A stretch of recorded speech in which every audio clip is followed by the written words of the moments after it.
Halo, Assalamualaikum warahmatullahi wabarakatuh teman-teman semua. Apa kabar teman-teman? Mudah-mudahan teman-teman dalam keadaan baik, sehat, dan tidak kurang suatu apapun ya. Amin ya rabbal alamin.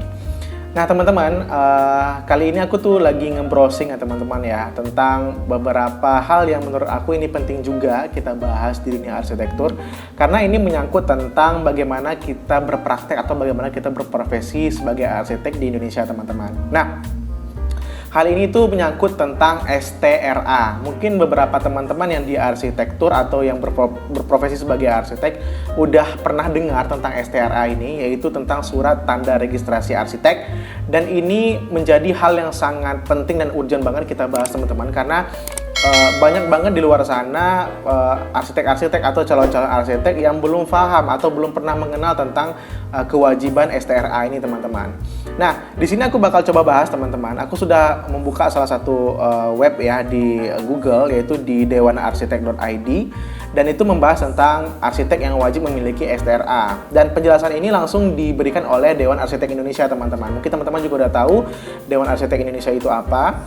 Nah, di rilisnya itu tanggal 12 ya, bulan 8 tahun 2021 ya teman-teman. Di sini dikatakan bahwasanya kewajiban seorang arsitek itu memiliki STRA itu berlaku pada Februari 2021 teman-teman. Jadi sudah berlaku semenjak bulan Februari 2021 bahwa setiap arsitek yang ingin melakukan praktik itu wajib memiliki STRA teman-teman. Nah, peraturan ini disahkan oleh Presiden Jokowi yang ketika itu menandatangani peraturan ini pada Peraturan Presiden nomor 15 tahun 2021 tentang peraturan pelaksanaan Undang-Undang nomor 6 tahun 2017 ya teman-teman, yaitu tentang arsitek, dan Undang-Undang nomor 11 tahun 2020 tentang Cipta Kerja. Nah, selain mengatur tentang syarat dan tata cara penerbitan STRA ini juga, Undang-Undang dan peraturan tersebut juga mengatur tentang sanksi bagi seseorang yang melakukan praktek arsitek tanpa memiliki STRA teman-teman. Jadi di undang-undang ini sudah mencakup semua teman-teman ya, tentang syarat dan ketentuan, kemudian juga peraturan sebagai seorang arsitek di Indonesia, sekaligus sanksi bagi orang yang melakukan praktek arsitektur tanpa memiliki STRA teman-teman. Nah, ini sangat berbahaya ya. Jadi di Indonesia sendiri mungkin sekarang udah melek banget teman-teman, apalagi semenjak dibentuknya Dewan Arsitek ini ya teman-teman ya. Itu tentang undang-undang arsitek di Indonesia. Nah, alhamdulillahnya itu semua udah diatur teman-teman ya. Dan berdasarkan Undang-Undang nomor 6 tahun 2017 itu teman-teman, syarat untuk menjadi arsitek itu wajib memiliki STRA teman-teman, atau surat tanda registrasi arsitek. Nah, STRA ini merupakan bukti tertulis ya temannya, Pak. Jadi ini seperti bukti administrasi atau bukti tertulis sebagai seorang arsitek untuk dapat melakukan praktek sebagai seorang arsitek teman-teman. Nah, praktek arsitek yang profesional ini harus mampu meningkatkan nilai tambah dan daya guna arsitektur juga untuk sendiri maupun untuk lingkungan teman-teman.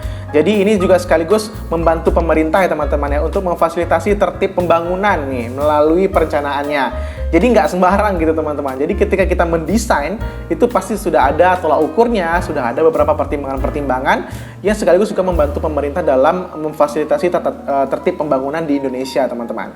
Nah, selain itu teman-teman, penerbitan maupun pengenaan sanksi terkait STRA ini dilakukan oleh Dewan Arsitek Indonesia atau DAI ya teman-teman ya.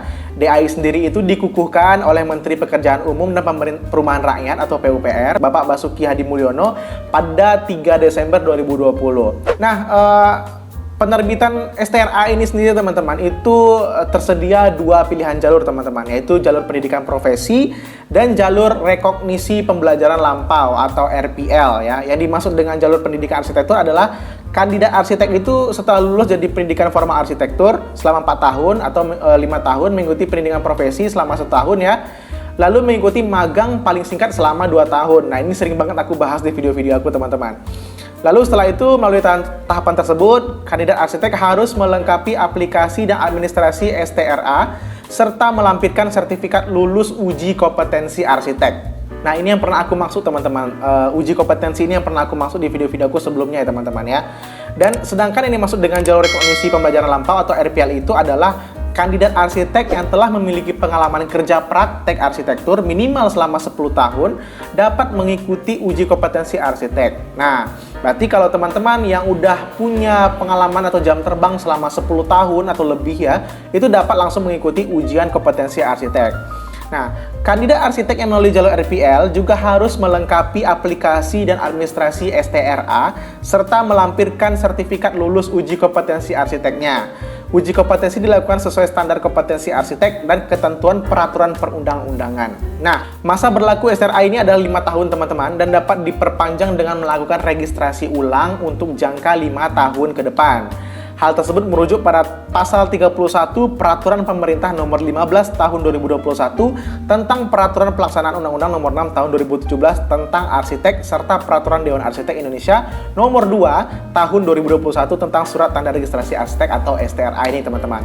Nah, permohonan penerbitan STRA ini juga bisa maupun perpanjangnya ini juga bisa dikenakan biaya ya teman-teman ya, sesuai dengan administrasi yang kategorinya masing-masing, kategori tingkatan arsiteknya masing-masing maksudnya teman-teman.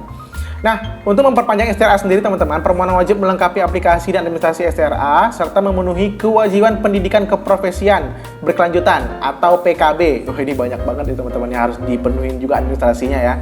Untuk memenuhi nilai kumulatif yang diwajibkan. Saat ini layanan permohonan STRA baru dibuka untuk layanan reaktivasi dan konversi bagi pemegang SKA. Penerbitan STRA baru rencananya akan dibuka dalam waktu 3 bulan mendatang. Nah, 3 bulannya mungkin dari ketika ketika artikel ini dimuat ya teman-teman ya. Jadi ini dimuatnya tanggal 12 Agustus 2021. Berarti sekarang udah 2022 ya teman-teman ya, udah bisa kita akses atau udah bisa kita daftarkan teman-teman.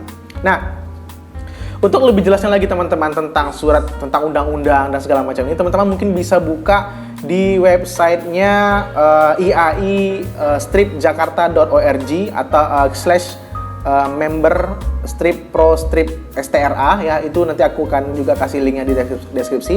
Di situ ada surat edaran teman-teman di IAI Jakarta yang mencantumkan di sini tentang surat edaran nomor 19/001/11/2021. Nah, ini tentang persyaratan penerbitan konversi dan reaktivasi surat tanda registrasi arsitek STRA. Nah, bagi teman-teman yang ingin lagi atau yang ingin mengetahui lagi lebih dalam tentang STRA ini, kita bisa sama-sama cari teman-teman, karena ini kita sangat penting sekali bagi kita sebagai seorang calon arsitek atau sebagai seorang arsitek yang mungkin sudah berpengalaman tetapi belum mengenal terlalu jauh tentang STRA itu sendiri.